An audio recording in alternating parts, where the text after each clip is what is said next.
Ezra 4:15b, the second part. In this video, I'd like to talk about the final word in the verse and the mystery surrounding it.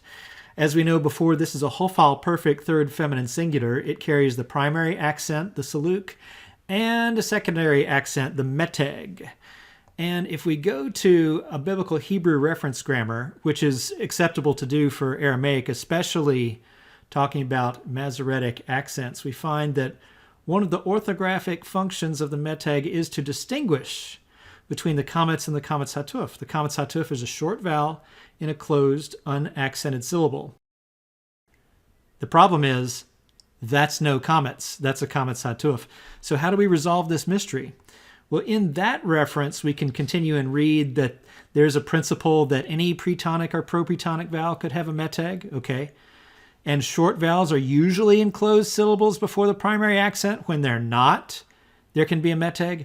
But still, that seems to be a pretty slim basis for overturning what we see over and over again in the Hebrew Bible of the meteg marking a comets. So we have a mystery. And I'd like to credit Sungjin Park of Midwestern Baptist Theological Seminary and John Cook of Asbury Theological Seminary, discussions with them helping to resolve this mystery. So we go to Gesenius, section 26, K-E, and he points to this particular form, which is in Habakkuk 3:2, as an example of subsequent opening of closed syllables generating a meteg. So this is actually an attention-getting mark showing this is where there was a formerly closed syllable that opened. How does that make sense? Well, if we go to Biblical Aramaic for Biblical Interpreters, page 139, we see that this is the Hofal perfect third masculine singular form in Biblical Aramaic, just as it is in Hebrew.